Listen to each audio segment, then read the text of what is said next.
The topic of this presentation is plume or feather harvesting. This was an industry which developed as a result of a change in fashion in women's millinery or hats. Uh, it would ultimately lead to the near extinction of certain species of waterfowl, primarily in the South Florida area. And it would also birth a conservation effort to try to counteract this industry. And the entire industry itself would fall prey, if you pardon my pun, to not only the conservation efforts, but also to a change in women's fashion. When I began developing this talk, I went to Professor Google to obtain photographs of the various birds, and then I realized that my next door neighbor, Jim Borsch, had or was a wildlife photographer, and I asked, and he graciously donated a number of photographs, which I have used throughout this talk. And any time that you would see an asterisk next to or inside a photograph of a bird, that is one of Jim's photographs. And I want to thank him for his assistance in this.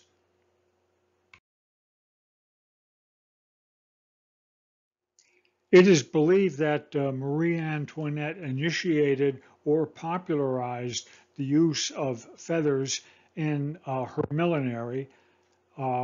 This was started in the latter half of the 1700s.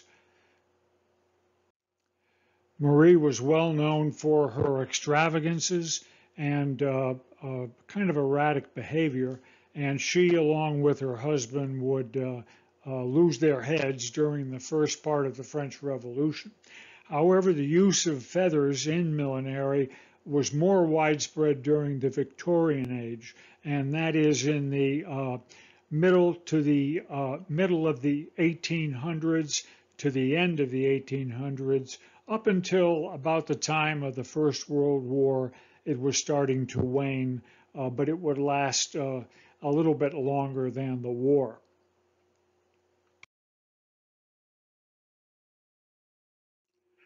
John James Audubon, a famous naturalist, ornithologist, and painter, would spend most of his life traveling throughout the country, studying and observing birds. He was primarily interested in birds as wildlife. He would sketch them as well as paint them.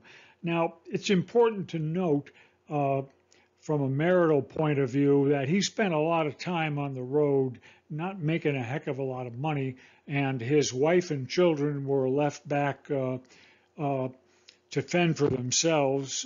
She was a school teacher, and basically while he was out sketching birds, she was teaching school, raising the children, and keeping the family together. But at any rate, he would go around to various areas where the birds were breeding, which are called rookeries, and would notice the tremendous numbers of these birds are just covering the entire area.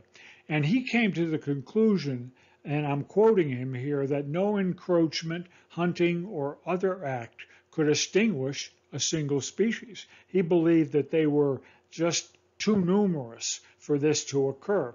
He would die in 1851, and it's important to note that by the late 1800s, over 50 species of North American birds would be in danger of extinction.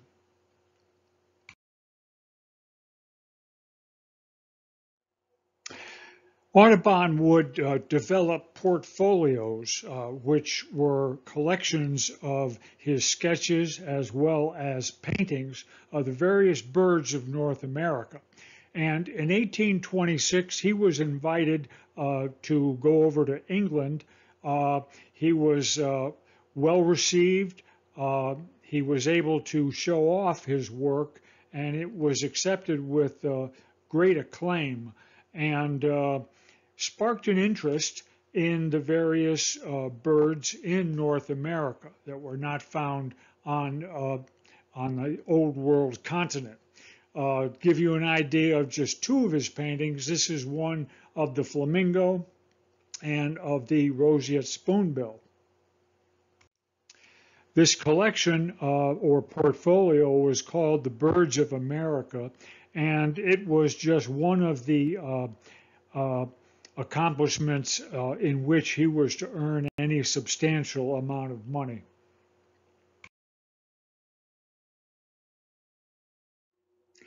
In the mid to the late 1800s, actually the mid 1800s, women's millinery began to be adorned with bird feathers.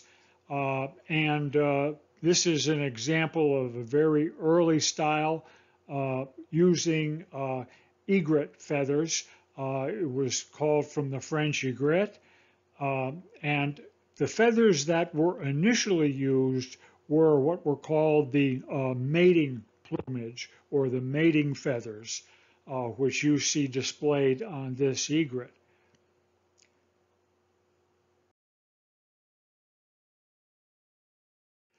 In this photograph here, another one of Jim's donations to the talk, we have a great egret displaying the mating plumage. Again, very highly sought after. Basically, these would be about 5 tufts of feathers or groupings of feathers. They would be about 12 inches long, and they would grow between the shoulder blades. Again, highly sought after, but not exclusively the only feathers that were used. On the left, we have some snowy egrets. Again, these were harvested just as well for their feathers.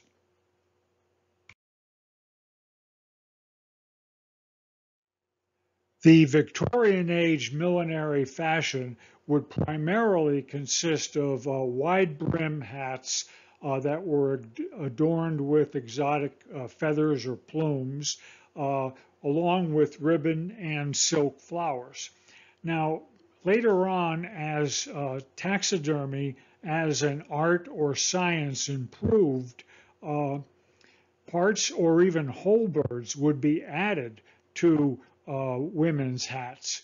And at times there would be wires and springs added to add movement of these bird parts as well.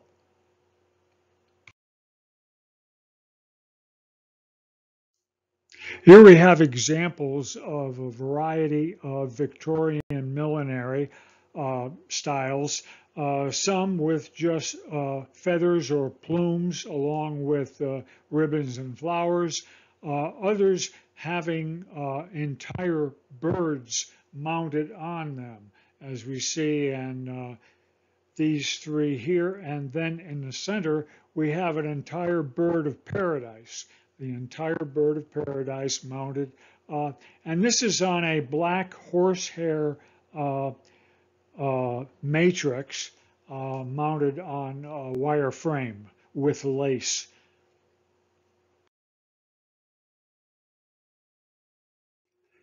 As plume harvesting became more profitable, it was found that by 1886, 5 million birds were being killed per year.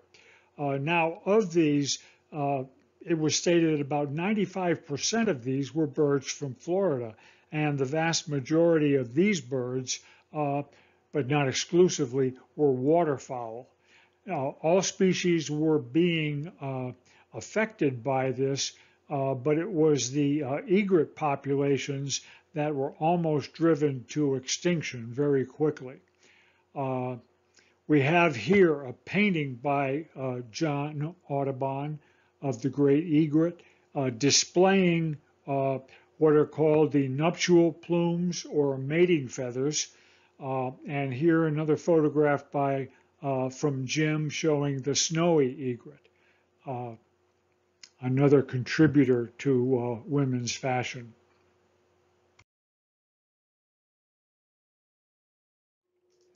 William Hornaday, who was the director of the New York Zoological Society, began to collect and study invoices and receipts to try to determine the numbers of birds that were being sacrificed for this industry and to try to gauge an effect on bird populations as a result of it. And he would come out to say that London had become the mecca of the feather killers in the world. Now, it wasn't the Englishmen doing the killing, it was their the profitability of their demand in which the American hunter was out there decimating the rookeries. He found, for example, in one 9-month period, and again, this is just from one dealer, that over 130,000 egrets were killed during the mating season. Now, this may not sound like much, but when you kill off both parents, you leave either the eggs or the hatchlings or both. The eggs and hatchlings would be preyed upon by predators. They would be devoured and killed. And as a result, the entire reproductive cycle would be terminated. And when enough of this happens, it takes a longer period of time to reestablish the reproductive cycles in any great numbers. Well, these were being disrupted primarily in the egret population because of these nuptial or mating feathers, if you will, along with the other feathers. Now, in 1897 through 1911, in studying this time period, he came across one auction record. This is just one, in which over 1 million heron or egret skins were collected.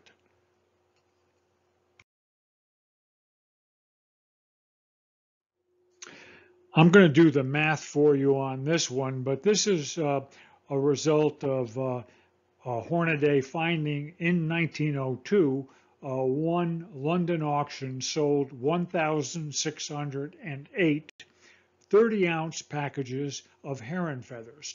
Now, to give you an idea, on average, it would require 4 herons to produce an ounce of feathers. For a 30-ounce package, you would need, if you do the math, approximately 120 herons, which would mean for this order alone, 192,960 herons were required just to fulfill this order.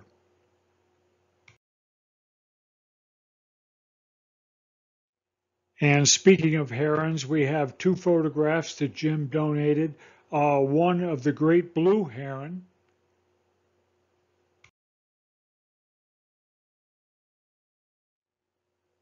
and this of the little blue heron. Now, these we see around pelican ponds all the time. However, if this plume harvesting would be carried on for more than it did, we could very well have eliminated these species quite readily.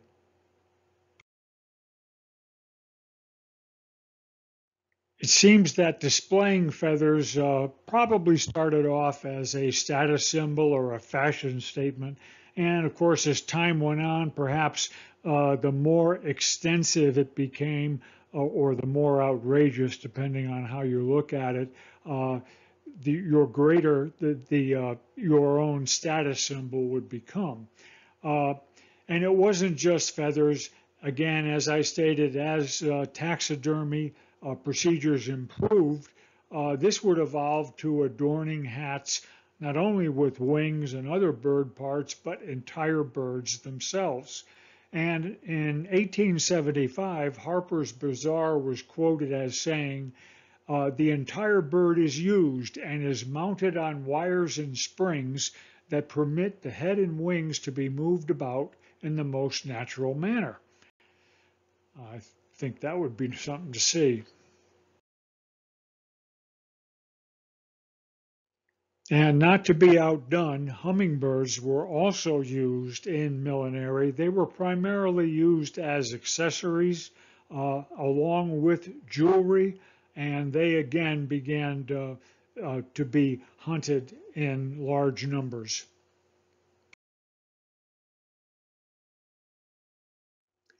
By the end of the 1800s and early 1900s, these birds displayed were undergoing extinction, very close to extinction if this harvesting was not going to stop. Here we have the bird of paradise, the egret, the roseate spoonbill, the heron, the ibis flamingos, and even the little hummingbird. All of them would be facing or heading close to extinction. And at a period of time in the early 19 teens, egret feathers, it would turn out, would be worth more than gold.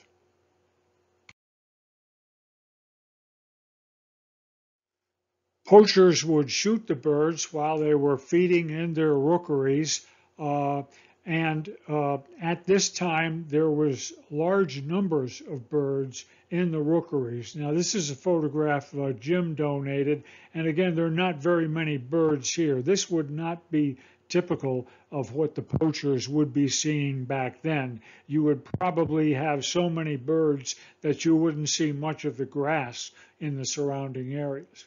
And the weapon of choice would be a double-barreled shotgun, and with either number 10 or number 12 shot, or they even use what was called dust in order to harvest their kill. Because of the high number of birds in the rookeries, you would get your daily allotment in just one session, and it wouldn't take you very long to get it either.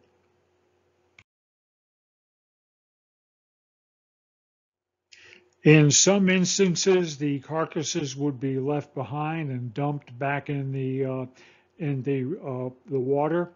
Other times, the entire carcass with feathers would be sent on to the processor. And again, the eggs and hatchlings would be either left to starve, but more likely preyed upon by predators. And at this time, it was considered a good harvest if you were to get about 100 birds per day.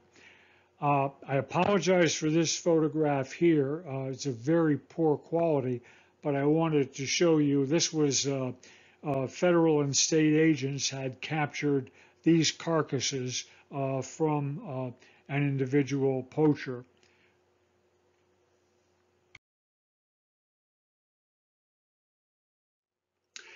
Hornaday reached the conclusion that it probably only took 2 to 3 days to harvest the birds from one rookery. In 1911, he found 3 separate sales receipts, one in February, one in May, and one in October of that year. And these were the total number of birds found or on these 3 receipts. There were 129,200 egrets, 13,600 herons, 20,700 birds of paradise, 41,100 hummingbirds, 9,500 eagles and condors, and about 9,500 other miscellaneous species. And again, the total number right here is just 3 receipts that Hornaday found.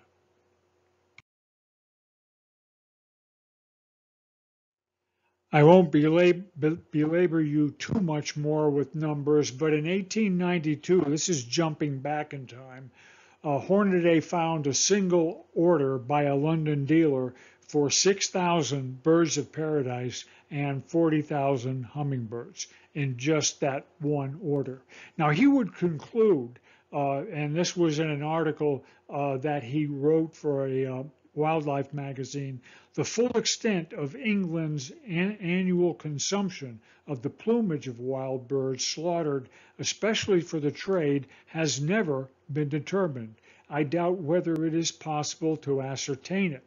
the information that we have is so fragmentary that in all probability it reflects only a small portion of the whole truth. It's important to note that at the turn of the century, the millinery business was worth over $17 million a year. In 1915, 1 ounce of feathers, and I believe these were egret feathers, were worth $32, which was equivalent to 1 ounce of gold.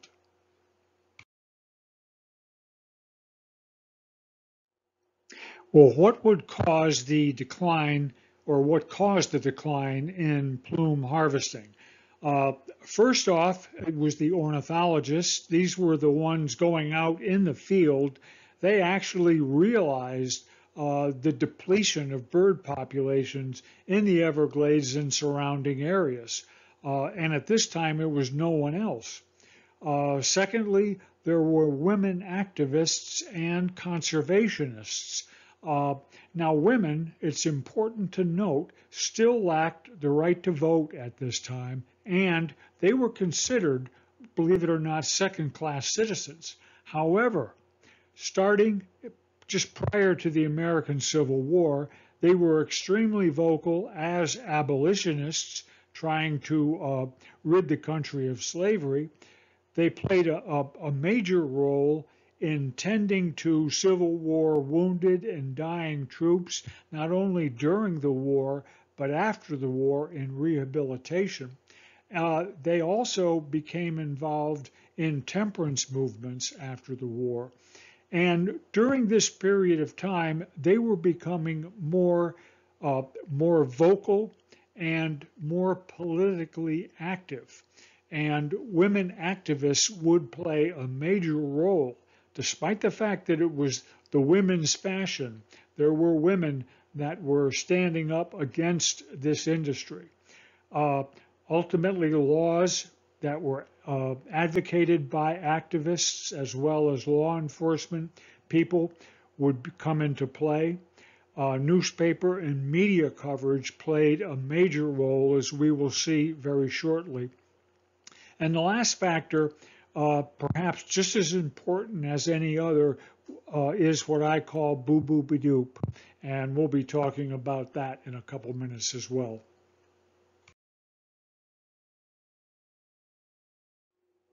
One prominent woman was Florence Augusta Merriman Bailey.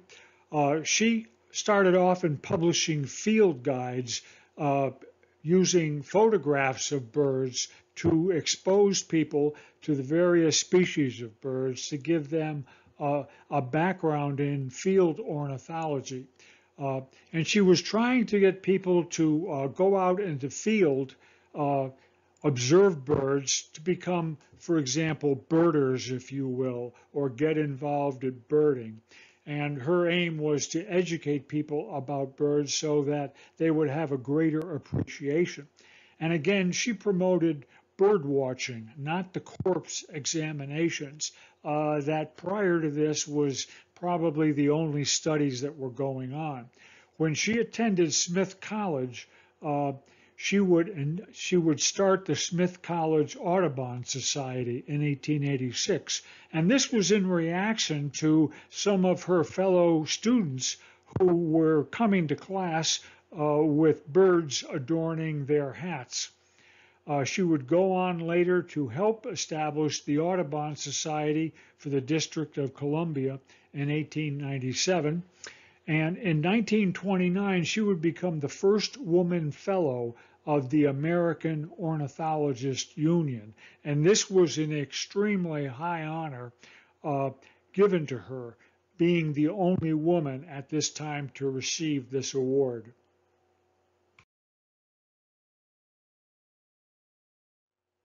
Next, Harriet Lawrence Hemenway, shown in the photograph here, and her cousin Minna Hall, of whom I could find no photograph. In 1896, after these two women learned of the extent of plume harvesting, they sponsored a series of teas in Boston to try to establish a boycott of bird-adorned hats. And it's important to note that in this time in Boston, and I'm sure they belong to this class, there was a class of, shall we say, higher class people called Brahmins. And the Brahmins were very politically active, socially active, exclusionary as to immigrants and so forth. And it was her attempt to try to get these upper crust people to turn away from adorning their hats with bird. And ultimately, she would rally up to 900 supporters, enlisting not only the women of the area, but ornithologists as well as businessmen. And her husband, Augustus, was a shipping magnate, and she began to educate him in regards to plume harvesting, and he himself became involved as well. Now, both women would help to establish the Massachusetts Audubon Society, and this society would go on to push through legislation in the state to outlaw the trade in wild bird feathers. Both women would go on to be leading women in the formation of the National Audubon Society, which occurred in 1897. So here's another example of women activists in the front of this crusade.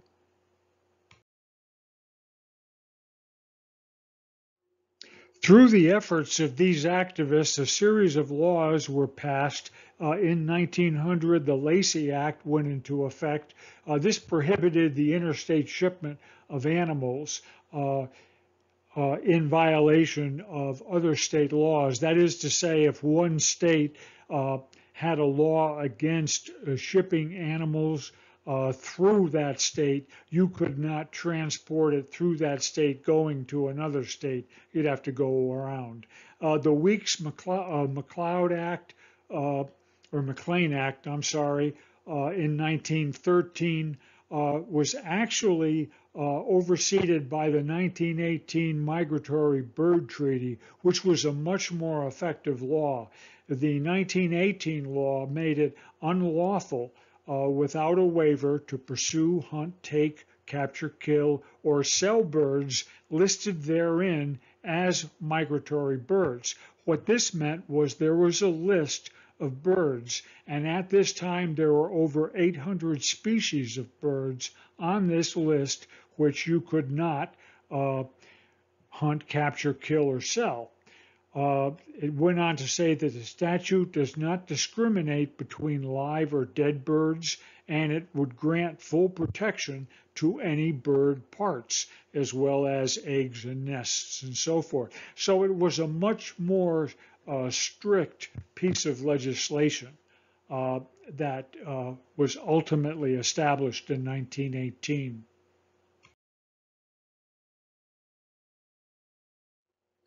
Another factor that came into play was the killing of wildlife officers. This photograph here is of Guy M. Bradley. Now, when he was 15 years old in 1885, he actually worked as a scout for a French plume hunter named Jean Chevalier. However, in 1902, he must have saw the evil of his ways, and he changed coats, and he was hired on as one of the first game wardens in the Everglades. He was not a state or federal agent, but he was hired by the American Ornithologists Union. But he did have law enforcement capacity. He would patrol South Florida down to the 10,000 Islands and Key West, over eastward to the Everglades. And for his work, he was paid $35 a month. I thought you'd kind of like to know that. Obviously, he worked alone.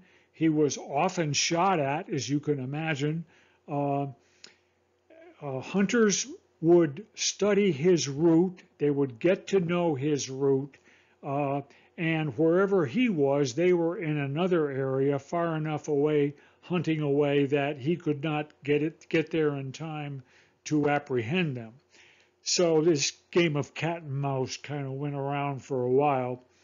He would continue to post no hunting signs. He would try to educate the settlers, the cattlemen, and so forth in the area about the importance of trying to maintain the bird populations. And even when he arrested someone, he would try to educate them as to what was going on with the birds.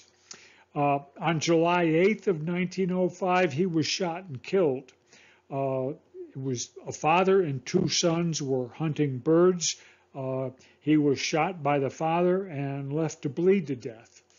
The father, named Captain Walter Smith, had been previously arrested by Guy Bradley for poaching.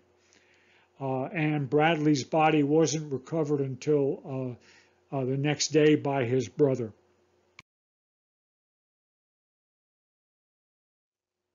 Walter Smith would turn himself in. He claimed self-defense. He stated that he was shot at, but the bullet hit the boat instead. However, the investigation that was undertaken determined that Bradley had not fired his weapon. Despite this, Smith was found not guilty due to insufficient evidence. Despite being found not guilty, he was going to have to serve 5 months in jail for failure to pay his bail. During this time in jail, Bradley's relatives, two of his brother-in-laws, would seek out and burn down Smith's home. Now, this incident in its entirety became national news. It drew a great deal of outrage. It cast a bad light on plume harvesting and on the poachers as well.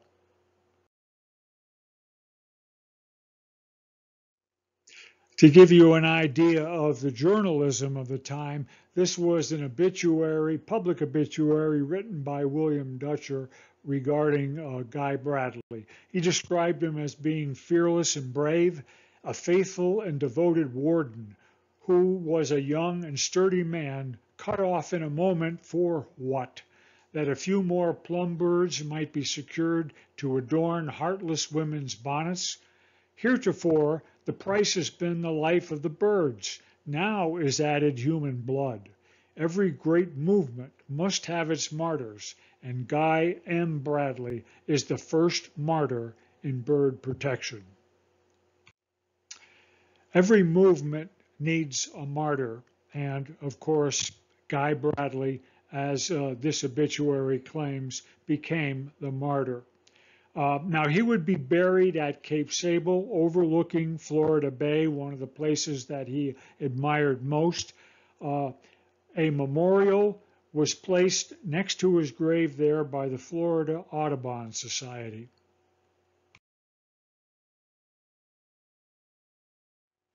However, when Hurricane Donna made landfall, the grave and memorial were washed away, and a replacement monument was then put up, and this is a photograph of that as it exists today.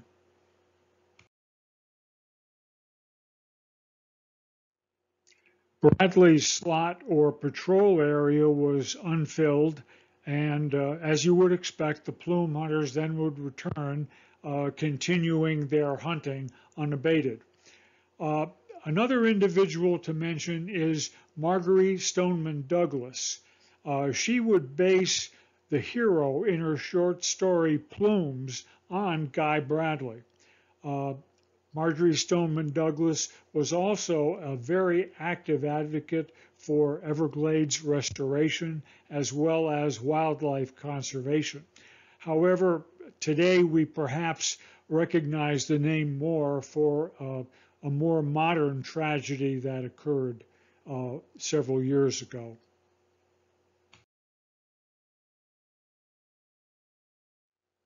Bradley's death would also spawn a film. Was known as Wind Across the Everglades. It would star Christopher Plummer as the wildlife warden trying to protect the birds. And of course, the villain in the movie would be Burl Ives. I just can't imagine Burl Ives as a villain, but he was in this film.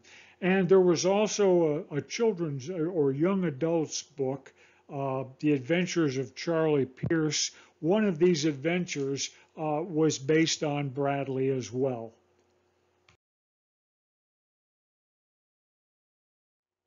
In 1988, the National Fish and Wildlife Foundation would establish an award named after Guy Bradley, and it would be given to one state and one federal officer in recognition of wildlife enforcement.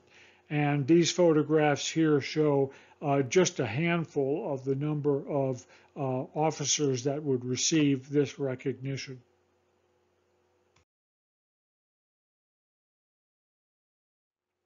More violence would occur in November 1908. Sheriff and Game Warden Columbus McLeod's boat would be found weighted down in the Everglades. Nearby in the grass, his blood-stained hat was located with a gash through the crown.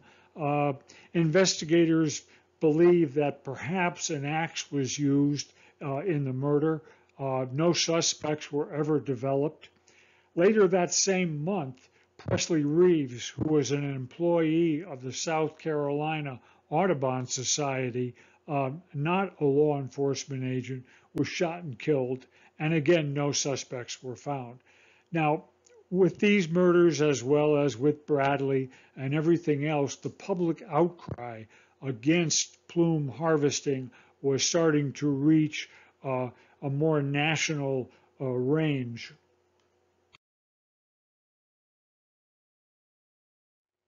To counteract this negative publicity, the advocates for harvesting would claim that the birds were a limitless natural resource.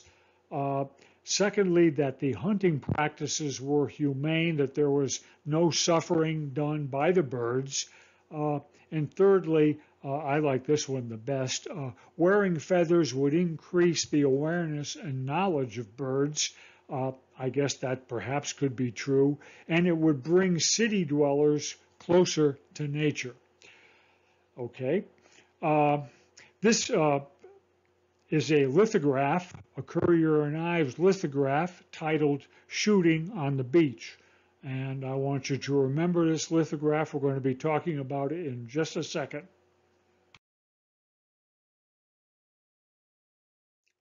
We can't have a story about anything without involving politicians. And of course, politicians would weigh in on this on both sides.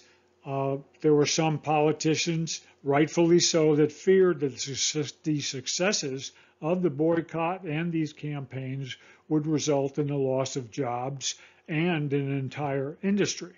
One of these gentlemen was James Reed. He was a Missouri senator, and he wondered, and I quote him, why there should be any sympathy or sentiment about a long-legged, long-beaked, long-necked bird that lives in swamps and eats tadpoles.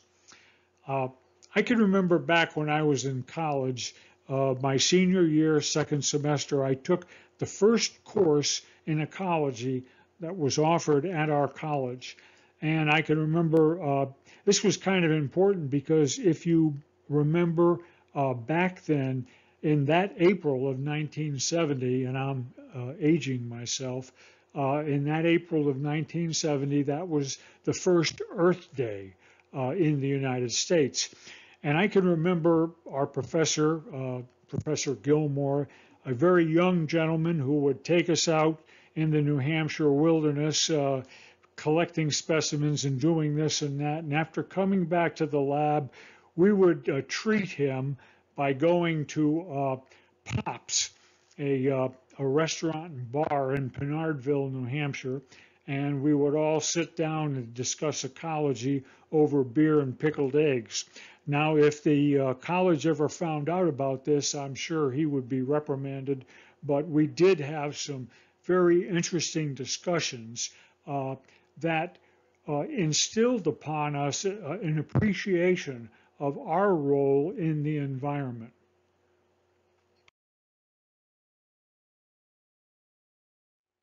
The anti-harvesting forces would also develop their own spin, if I can use that 21st century term in this talk. First off, they made fun of the Currier and Ives lithograph, which I showed you before, shooting on the beach. Well, here they have the one woman with a gun, and she is again pointing toward a nest of birds. Secondly, they wrote a children's book, and it was called She's Wearing a Dead Bird on Her Head. And as you can see, this ostentatious woman has, well, I see at least two birds on her hat. That's pretty darn good. And lastly, depicting a woman as a bird of prey.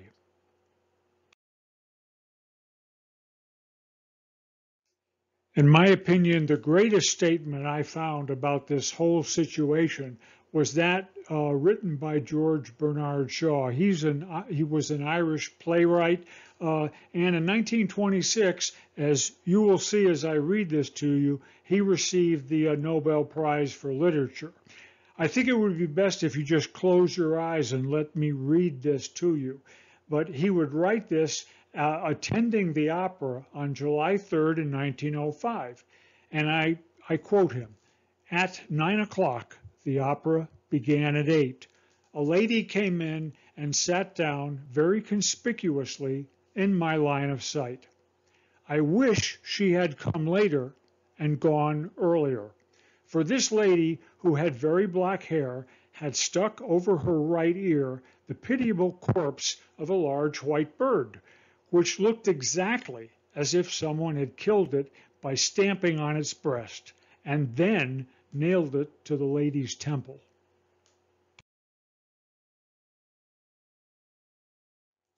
He continues, "I am not, I hope, a morbidly squeamish person, but the spectacle sickened me. I presume that if I had presented myself at the doors with a dead snake round my neck, a collection of black beetles pinned to my shirt front, and a grouse in my hair, I should have been refused admission. Why then is a woman to be allowed to commit such a public outrage?"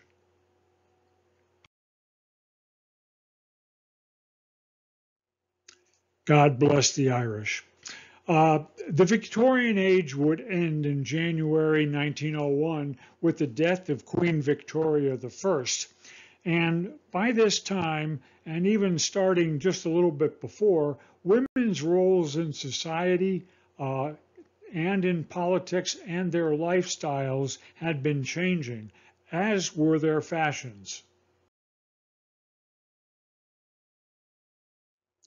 Bird-friendly hats, which were called audubonnets, a grafting of the words audubon and bonnets, became popular, and they were adorned with ribbon and fabric, but no wildlife ornaments whatsoever. And we get an idea here not only of the change in hat styles, but also women's hair.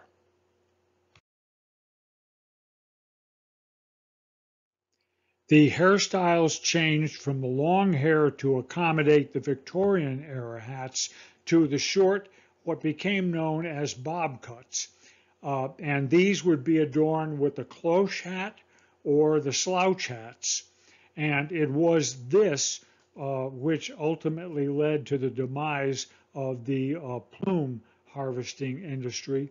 And I would call this the boo-boopy-doop.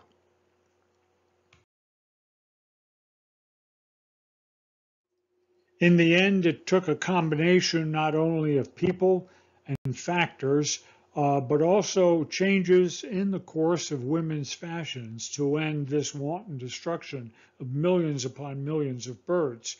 And to paraphrase Virginia Woolf of the time, she would state that it was not just the women's fault, because the men were doing the hunting and the purchasing and the marketing as well.